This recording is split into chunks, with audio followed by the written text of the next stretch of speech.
Hello everybody, I'm Trevor Bales. Welcome to the Bales Hay Farm and Ranch Show. Before we get into it, smash, hit, poke, click the thumbs up and subscribe button, and please share this. Every share helps, every view helps, every comment helps too. Leave a comment, just say hi, what's up?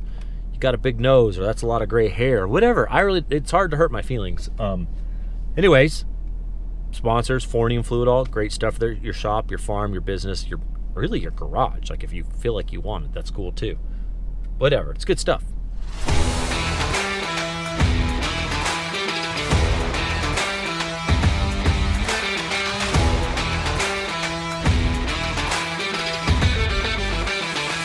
We're making hay.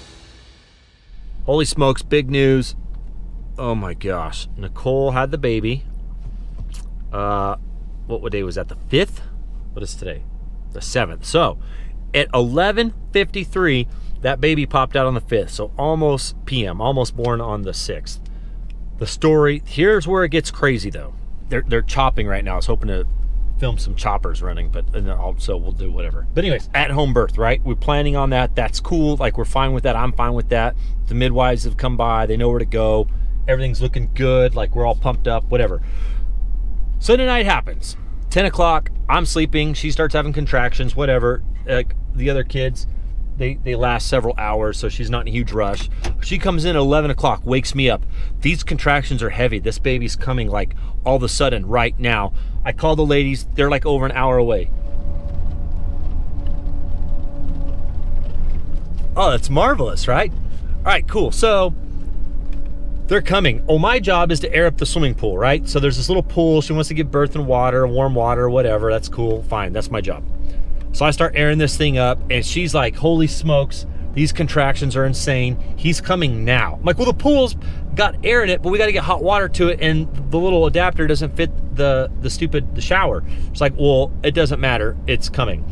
So I run over, rip the blankets and whatnot off the bed, because she's like on her hands and knees with her hands on the countertop in the bathroom, just like this baby, like having terrible contractions, like no drugs, nothing. And so I get the bed ready. I'm like, hold her hands. Like, I reach down. I'm like, oh my gosh, I feel the top of the baby's head right now. This is nuts. So we get her over to the bed between contractions. She gets on there. She lays down. I'm like, do I see the top of his head? I see his little brown hair sticking out. Like, holy smokes. Like, how far away are these ladies? She's like, I don't know.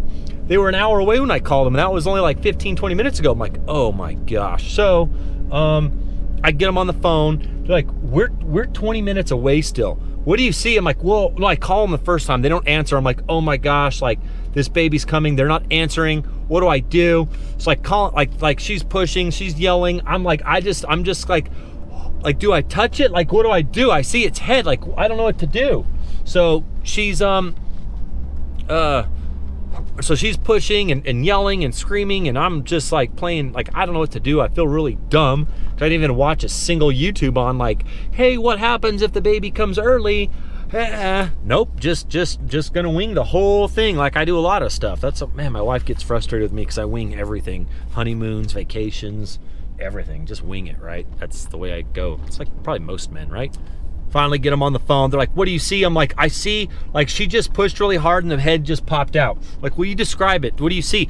I see my child's face. He's looking at me. He's purple. He's not breathing, but his head is just like, his neck is just stuck in there still. Like, I don't know what to tell you guys. So they're like, well, can you describe it? I'm like, I don't know how to describe it any more than that. There is a baby's head sticking out right now, and it's purple, and he's not breathing. So they're like, okay, take a finger and like feel in there and see if you can't find his shoulder. I'm like, I look at my wife and she's yelling, don't touch anything. I'm like, you heard this woman on speakerphone. I'm not making that up. I'm supposed to stick a finger in there and find his shoulder. Well, so like as I'm looking with a finger, trying to find his shoulder, she's pushing and like nothing happens, and she's yelling at me because it's super sore and she's had 0 drugs and pain, nothing. And so she yells at me some more, whatever. Not like she's not mad at me. It's, she's giving birth, which, fellas, if you've never seen a woman, like, holy smokes. Anyways, second contraction, I found his shoulder, like starts working his way out, and I think on the 3rd contraction, like pushes it, boom, I've got this baby in my hands. I'm like, holy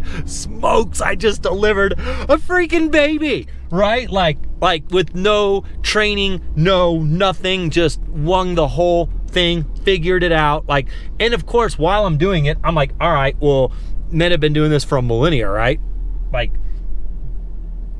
sorry, I'm trying to see where he is. What do you call it? Bible times, the Stone Ages, like whatever. Like they've been doing this a long time. But of course, the death rate is like 50% when you're doing it without any medical help, right? And so that's through my mind. I'm like, oh, that sucks. But anyways, get him out. Like, what do I do now? Like, I got this baby. He's purple. He's not breathing. Like, that's fine. That's normal. He's hooked up to the umbilical cord. Well, like, I noticed that too, and he's sticking out. I'm like, this baby is not breathing. Like he's purple. He's stuck in the birthing canal. Like, what do we do? Like, he's not breathing. They're like, that's fine. He's hooked up to the umbilical cord. Like, he's breathing. He's not breathing when he's inside her. Like, that's normal. I'm like, okay, well, that totally makes sense. Whatever. Like, get him out. They're like, we'll start rubbing his back, like kind of like a firm pat and a firm rub, and he starts crying, so that's good. I like wipe him down with everything, and the ladies come in. They show up like 20 minutes later, and we cut his umbilical cord. So luckily, everyone's healthy. Mom's healthy. Baby's healthy. Like, everything worked out really, really good. So we're so lucky to for a healthy baby, healthy mama. I'm thinking about naming him Rush. Rush. My dad's name is Steven, so Rush Steven. I think that'd be sweet. Rush Steven Bales. But I kind of like having a two-syllable name, like Tucker, Henry. Then you can like Hank, Henry, Tuck, like you know, you call them by their short name. Then when you're mad at them, you yell at them by their real name, their long name. They just kind of know when mom or dad's mad. But anyways, healthy baby. We got him. He's here. Everything's good. I delivered him. I don't recommend doing that unless you're a professional or you've had training. My nerves are still a little wild right now. Like, I also didn't hardly sleep because luckily she was able to go to sleep soon after that, and I held the baby, but man, like I was so like jumpy a little bit. He slept on me while she was able to sleep, and so yeah, we're just man, what a blessing. New baby, new life, everyone's healthy. Couldn't ask for anything better. So anyways, there's a story. I have 3 kids now, 3 and under. Hank's 3.5, Tucker's 1.5, and this brand new baby. So yeah, life is good. We're green chopping. There's a chance of a storm on Monday, Tuesday. We want to get in today's Tuesday, so a week from right now, week from yesterday, week from today. Trying to get all this out of the field, get rid of all this frost damaged hay. The next cutting will be baled, you guys. How crazy is that? So we'll definitely get a March baling. I don't know, unless something happens and we decide we don't want it, and it might even be partial, right? The first year hay, it might get chopped, and then we'll bale all the older stuff. That first year hay has a hard time drying down. But yeah, let's climb out and look at some of this hay laying here real quick. It was like 78 yesterday too. It was warm. I think it's supposed to cool off. It's got windy. I think today's supposed to cool off. I don't know why this guy's coming up deadheading. That's never good.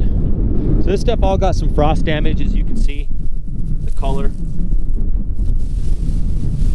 They merged. I was hoping to film some of the merging, but unfortunately I didn't get to do that.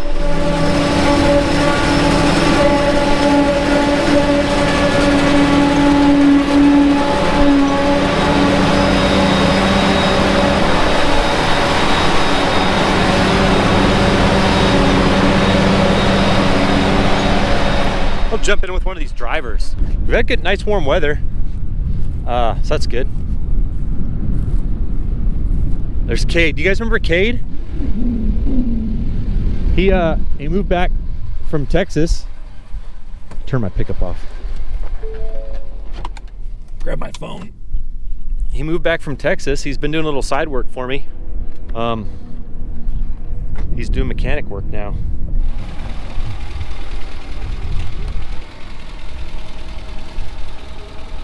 If you guys need any mobile repair, you just want to call him just to call him and say what's up. That's his number. Cade Viss. Super good guy. A little crazy, but he's a good dude. So I know that guy, I don't remember his name at the moment, running that blue truck. I might have to move. We'll see where this truck goes. He's got to get in here too. Oh yeah. So the harvest company is called Crane Harvesting. Glenn Crane's the owner's name. He's got a massive harvest crew and a lot of really cool trucks. He does a lot of work for a company, and you guys in the Midwest will know the Riverview.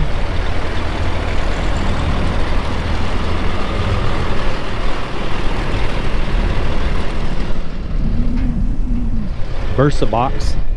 Not all of his trucks are that color. He's kind of funny. Sometimes he likes blue trucks, sometimes he likes white trucks. I think he might even have a red one if I remember right. But he's got a couple show trucks that still work, or that are working trucks. They're not just show trucks, but he has a lot. Some of you guys watching he pulls in drivers or trucks from all over the country though, because he is the biggest guy out here, I think anyways, and they do a lot. Like when corn's here, you see trucks from North Dakota, South Dakota, Montana. They got trucks everywhere coming down here hauling corn. I see our swathers running. We'll have to go jump in. I'd like to go jump in with one of these choppers. You guys can watch this chopper run, and then jump in with swather as well.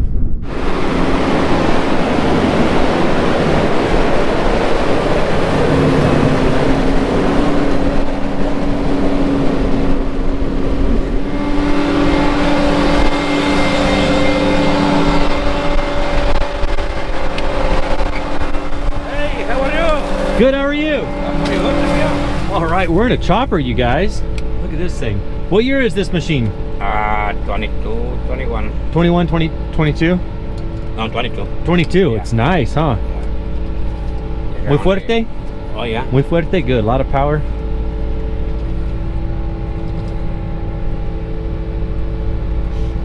He's full. Yeah. Truck just pulled up. Julio says he's been driving choppers since 1996. How long for Glenn? 9.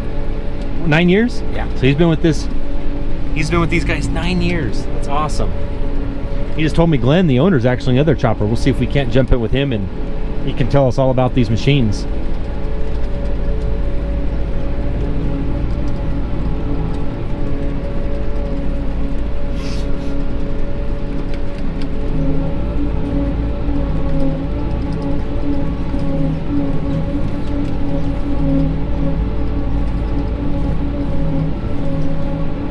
These windrows are, they're pretty thick. They're 5 swath paths.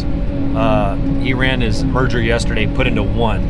I was hoping to see the merger, but we didn't get to. But anyways, so they're still pretty, not a real big tonnage, but they're pretty dense windrows. But yeah, so that's what we're picking up. If we go with Glenn, he can tell us. He can probably have a pretty good idea with the tonnage, but I don't know if we'll get to ride with him. That guy he owns this company. How many trucks does Glenn have? Do you know? How many choppers? Yeah, just 12. 12 choppers? Yeah. So Glenn's been on the phone the whole time. We'll do a quick walk around. That dude's busy.